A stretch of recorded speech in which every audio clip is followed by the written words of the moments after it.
नमस्कार, चुनावी विश्लेषण में आपका स्वागत है। और लोकसभा चुनाव को लेकर आज बात करेंगे उत्तर प्रदेश, क्योंकि उत्तर प्रदेश से सबसे ज्यादा 80 लोकसभा सीटें आती हैं और 80 सीटों का जो सियासी गणित है उस हिसाब से उत्तर प्रदेश में सियासी शोर तो शुरू हो चुका है। और 80 सीटों के नए ओपिनियन पोल के हिसाब से उत्तर प्रदेश में किसका पलड़ा भारी है, क्योंकि इस बार एनडीए गठबंधन विशेष इंडिया गठबंधन की सीधी टक्कर में कौन आगे दिखाई दे रहा है। क्योंकि भारतीय जनता पार्टी ने यह दावा किया है कि इस बार सभी 80 सीटें वो जीतने वाले हैं, जबकि अखिलेश यादव इस बार दावा कर रहे हैं कि वो यहाँ पर उत्तर प्रदेश में सबसे बड़ी पार्टी बनने जा रहे हैं। तो उत्तर प्रदेश को लेकर क्या आंकड़ा बन रहा है और उत्तर प्रदेश में जिस कार का माहौल है उस हिसाब से उत्तर प्रदेश में किसकी जीत हो सकती है। फिलहाल अगर बात की जाए तो उत्तर प्रदेश में कांग्रेस 8 से 10 सीटों पर चुनाव लड़ सकती है, समाजवादी पार्टी करीब 65 सीट और यानी के लिए 5 से 7 सीटें दे सकते हैं चुनाव के लिए। लेकिन माना जा रहा है कि क्या इंडिया गठबंधन में या मायावती जी भी शामिल होंगी तो फिर समाजवादी पार्टी की सीटें कम भी हो सकती हैं, जो अनुमान सामने आ रहा है। तो ऐसे में जो आंकड़े हैं वो किसके पक्ष में जा सकते हैं, क्योंकि उत्तर प्रदेश ही महत्वपूर्ण है और उत्तर प्रदेश 2024 की तय करेगी सरकार। और उसके लिए अगर बात की जाए तो 2014 में 73 सीटें, 2019 में 64 सीटें और इस बार सभी 80 सीटों का टारगेट यहां पर सेट किया है प्रधानमंत्री मोदी जी ने। और उसकी तैयारियां अभी से शुरू हो चुकी हैं और 24 जनवरी से नए वोटर्स को भी उत्तर प्रदेश के जोड़ने का अभियान जारी किया जा रहा है। तो क्या नए आंकड़े, ओपिनियन पोल के आंकड़े सामने आ रहे हैं, क्योंकि 2024 के लिए उत्तर प्रदेश महत्वपूर्ण है और सभी 80 सीटों पर टारगेट सेट किया है। तो उत्तर प्रदेश को लेकर क्या आंकड़े हो सकते हैं 2014 और 2019 के मुकाबले भारतीय जनता पार्टी क्या 2024 में सभी सीटों पर जीत हासिल कर पाएगी, ये काफी महत्वपूर्ण होता है। बात की जाए उत्तर प्रदेश के लिए, यहाँ पर ओबीसी यहाँ पर जो है आंकड़ा काफी महत्वपूर्ण हो जाता है, क्योंकि ओबीसी करीब 42 से 43% आते हैं और मुस्लिम वोट बैंक भी महत्वपूर्ण। और उसके लिए अलग से भारतीय जनता पार्टी ने जो नई रणनीति बनाई है वो भी काफी महत्वपूर्ण मानी जा रही है। क्या उस दम पर जो 15 से 20 सीटें ऐसी जिन पर सीधे तौर पर मुस्लिम वोट असर डालते हैं, तो वो सीटें भारतीय जनता पार्टी कैसे हासिल कर पाएगी, इसको लेकर भी नई रणनीति सामने आ रही है। जबकि दलित करीब 21%, सवर्ण यहाँ 17 से 19% आते हैं। तो यहाँ पर उत्तर प्रदेश की सभी सीटों पर क्या आंकड़ा बनेगा, लेकिन ओबीसी वोट बैंक महत्वपूर्ण हो जाता है। लेकिन संकल्प 80 सीटें उत्तर प्रदेश को लेकर क्या आंकड़ा होगा और उत्तर प्रदेश के लिए मायावती जी का जो यहाँ पर कह सकते गठबंधन है, क्या वो गठबंधन बनेगा इंडिया गठबंधन के साथ आगे, तो फिर कहीं ना कहीं तस्वीर उत्तर प्रदेश की बदल भी सकती है। जो आंकड़े सामने आ रहे हैं तो 2024 को लेकर हर एक पार्टी पूरी रणनीति के साथ उत्तर प्रदेश की चुनावी मैदान में है। तो 2024 में मोदी या फिर गठबंधन की वापसी होगी, इसको लेकर उत्तर प्रदेश महत्वपूर्ण माना जा रहा है। और उत्तर प्रदेश की 80 सीटों पर नए ओपिनियन पोल के आंकड़े सामने आ रहा है। उत्तर प्रदेश के लेकर बात की जाए तो किस तरह का वोटर्स किसके पक्ष में जा सकता है।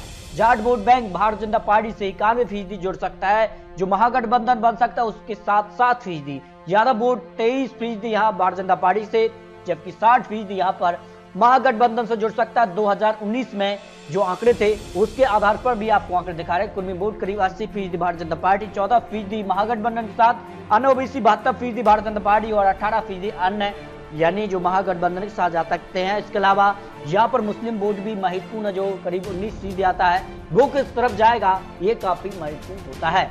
लेकिन इस बार कांग्रेस ने नई रणनीति चली है और 2019 के मुकाबले इस बार गठबंधन के तौर पर यह चुनावी मैदान में उतरी है, जिसमें TMC, DMK, JDU, Shiv Sena, Uddhav गुट, एनसीपी शरद पवार, राजनीतिक चाणक्य और काफी बड़े दिग्गज नेता माने जाते हैं। समाजवादी पार्टी से अखिलेश यादव, यहाँ पर नेशनल कॉन्फ्रेंस, सीपीएम, कई और दल जो शामिल हैं इंडिया गठबंधन के। इसके अलावा अगर बात किया तो भारत जोड़ो यात्रा और भारत जोड़ो न्याय यात्रा पर भी और राहुल गांधी अब चुनावी मैदान में है, तो उसका कितना फायदा वो उठा पाएंगे 2024 के लिए। जबकि भारतीय जनता पार्टी ने भी करीब 38 दल उनके साथ हैं, जिसमें बड़े दल तो उनसे अलग हो चुके हैं लेकिन छोटे क्षेत्रीय दल उनके साथ जुड़े हैं। तो ऐसे में क्या उनका फायदा मिलेगा, कितना नुकसान होगा, सीट शेयरिंग का क्या मुद्दा बनेगा, ये काफी महत्वपूर्ण होता है। तो लोकसभा चुनाव के लिए उत्तर प्रदेश ही तय करेगा 2024 के लिए कौन बनने जा रहा है पीएम। इसको लेकर कुछ महत्वपूर्ण आंकड़े, अगर बात की जाए उत्तर प्रदेश में OBC vote bank Yadav vote करीब 10%, कुर्मी 5%, मौर्य 5%, जाट वोट बैंक 4%, राजभर 4%, लोधी 3%, गुर्जर 2%, निषाद केवल 4% है, अन्य यहाँ पर 6% आते हैं। इसके अलावा बात किया उत्तर प्रदेश में यहाँ पर 149 विधायक हैं ओबीसी से मंत्री करीब 21 और करीब 50 सीटों पर सीधे तौर पर असर होता है। तो इस तरह से अगर बात की जाए तो यहाँ पर मुस्लिम वोट बैंक किस तरफ जा सकता है और कितना असर किस जिले में रखते हैं। करीब 80 सीटों के लिए अगर बात की जाए तो बिजनौर में करीब 45%, मुरादाबाद में करीब 48% मुस्लिम वोट आबादी, करीब 45%, नगीना में संभल में 43, या सहारनपुर में भी 43 हैं, अमरोहा में 38 और गाजीपुर में 10% मुस्लिम वोट बैंक आते हैं। और इस हिसाब से वो किसके पक्ष में जाएंगे, क्योंकि 2019 में तो मर्डराइज के जो आंकड़े हैं उसमें 9% बीजेपी के साथ ही रहे थे, लेकिन इस बार काफी उथल पुथल देखने को मिल रही है और समाजवादी पार्टी से 68%, बीएसपी से 17% और अन्य के पक्ष में 6% रहे। लेकिन इस बार गठबंधन के तौर पर अब पार्टियां चुनावी मैदान में है। तो पश्चिमी यूपीए का जातीय आंकड़ा किसके पक्ष में जा सकता है। यहाँ से मुस्लिम करीब 27%, जाट वोट बैंक करीब 17%, दलित 25%, राजपूत 8, ओबीसी वोट बैंक करीब 16% आते हैं। तो ऐसे में क्या आंकड़ा बन सकता है। जो पश्चिमी यूपी है यहाँ से 27 लोकसभा सीटें आती हैं और इसमें कई बड़े जिले आते हैं, जिनमें मथुरा, आगरा, हाथरस, अलीगढ़, आगरा समेत कई बड़े और जिले आते हैं, जिसमें मेरठ, अमरोहा, संभल जैसे रामपुर, मुरादाबाद, नगीना, बिजनौर। तो यहाँ का क्या आंकड़ा बनेगा और यहाँ की जो सीटें हैं वो निर्णायक हो जाती हैं। जो मर्डराइज के ओपिनियन पोल है पश्चिमी यूपी रीजन को लेकर 27 लोकसभा सीटों के लिए 18 से 23 सीटों पर भारतीय जनता पार्टी यहाँ पर कमल खिला सकती है, जबकि समाजवादी पार्टी 2 से 5 सीटें, बीएसपी जो अभी डिक्लेयर नहीं है कि वो क्या गठबंधन में चुनाव लड़ेंगे, अपने दम पर चुनाव लड़ेंगे। सीट शेयरिंग महत्वपूर्ण होता है उत्तर प्रदेश के लिए, इंडिया गठबंधन के लिए। फिलहाल जो अलग अलग चुनाव लड़ते हैं तब आंकड़े हैं और गठबंधन होता है तो फिर आंकड़े पलट सकते हैं। तो यहाँ पर बात की जाए सीधे तौर पर भारतीय जनता पार्टी को पश्चिमी यूपी पर फायदा मिलता नजर आ रहा है। बुंदेलखंड रीजन से 4 लोकसभा सीटें आती हैं।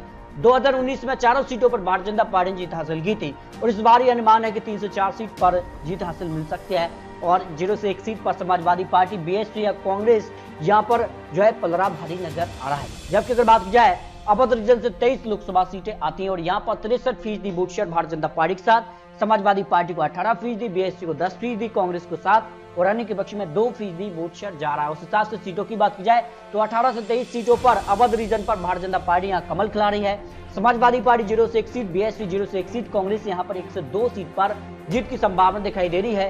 और यहाँ पर बात की जाए तो गठबंधन के तौर पर किस पार्टी का किसके साथ गठबंधन होता है, समाजवादी पार्टी, बीएसपी, कांग्रेस, क्या इंडिया गठबंधन के तौर पर सीट शेयरिंग का जो फॉर्मूला है वो भी महत्वपूर्ण यहाँ पर हो सकता है। जबकि पूर्वांचल रीजन से 26 लोकसभा सीटों के लिए अगर बात की जाए तो 64% vote share Bharatiya Janata party, Samajwadi party को 15%, कांग्रेस पार्टी के लिए 3%, बीएसपी को 16, अन्य के पक्ष में 2% वोट शेयर जा रहा है। उस हिसाब से सीटों की बात की जाए तो 18 से 23 सीटों पर भारतीय जनता पार्टी यहाँ पर कमल खिला रही है। 1 से 3 सीटों पर समाजवादी पार्टी, बीएसपी को 0 से 1 सीट, कांग्रेस को 0 सीट, अन्य के पक्ष में 0 सीट की संभावना दिखाई दे रही है। इस तरह से अगर बात की जाए उत्तर प्रदेश की सभी 80 सीटों का जो फाइनल ओपिनियन पोल सामने आ रहा है, 67 से 73 सीटों पर भारतीय जनता पार्टी उत्तर प्रदेश में आज चुनाव होते हैं लोकसभा को, तो उतनी सीटों पर भारतीय जनता पार्टी यहाँ पर पलड़ा भारी नजर आ रहा है। जबकि भारतीय जनता पार्टी टारगेट 80 सीटों पर तय किया है और इसके लिए अब भारतीय जनता पार्टी ने नए वोटर्स से जोड़ने के लिए नई रणनीति बनाई है।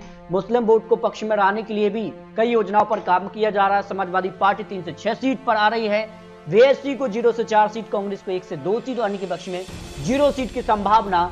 यहाँ पर उत्तर प्रदेश 80 सीटों के लिए मर्डराइज के जो आंकड़े सामने आ रहे हैं। जबकि अगर बात किया इंडिया टीवी सीएनएक्स सर्वे के साथ उत्तर प्रदेश को लेकर जो आंकड़े हैं उसमें भारतीय जनता पार्टी को करीब 70 सीटें मिल सकते हैं, समाजवादी पार्टी को 4 सीट, कांग्रेस को 2 सीट, अपना दल को 2 सीट और 2 सीटें अन्य के पक्ष में जाने का अनुमान दिखाई दे रहा है। और इस हिसाब से भी आंकड़ा 70 सीटों के आसपास भारतीय जनता पार्टी का दिखाई दे रहा है। लेकिन टारगेट तो 80 सीटें तय किया है, तो उस टारगेट तक कैसे पहुंचेगी इसको लेकर नई रणनीति अब शुरू होने जा रही है। जबकि टाइम्स नाउ ईटीजी का भी सर्वे सामने आया था, इसमें एनडीए को 69 से 73 सीटें, इंडिया गठबंधन को 5 से 9 सीट, बीएसपी 0 से 1 सीट और अन्य के पक्ष में 1 से 3 सीटों का अनुमान उत्तर प्रदेश की 80 लोकसभा सीटों पर जो ओपिनियन पोल सामने आ रहा है। तो इस तरह से उत्तर प्रदेश को लेकर 80 लोकसभा सीटों का कुछ महत्वपूर्ण और कुछ बड़ी एजेंसियों के आंकड़े आपको दिखाएं। फिर भी आपको बता दें ये चुनावी आंकड़े, चुनावी अनुमान है। आने वाले वक्त में किसका किसके साथ गठबंधन होता है और कौन कितनी सीटों पर चुनाव लड़ सकता है, ये काफी महत्वपूर्ण होगा, क्योंकि सीट शेयरिंग महत्वपूर्ण होगा उत्तर प्रदेश के लिए। एनडीए गठबंधन और इंडिया गठबंधन दोनों के लिए एक बड़ी चुनौती जरूर रहेगी, क्योंकि भारतीय जनता पार्टी भी उत्तर प्रदेश में इस बार गठबंधन के तौर पर चुनावी मैदान में होगी। तो आपको क्या लगता है उत्तर प्रदेश को लेकर अपनी राय रख सकते हैं। उत्तर प्रदेश की 80 लोकसभा सीटें यहाँ पर बात की जाए तो काफी महत्वपूर्ण है। लोकसभा चुनाव के लिए माना जाता है कि केंद्र को रास्ता उत्तर प्रदेश से ही होकर जाता है। तो ऐसे में आपको क्या लगता है उत्तर प्रदेश को लेकर अपनी राय रख सकते हैं, और आप उत्तर प्रदेश में किसे सबसे बेहतर नेता मानते हैं इसको लेकर भी कमेंट कर सकते हैं। मिलते हैं दोस्तों और लेटेस्ट और महत्वपूर्ण विश्लेषण के साथ, तब तक के लिए जय हिंद, जय भारत।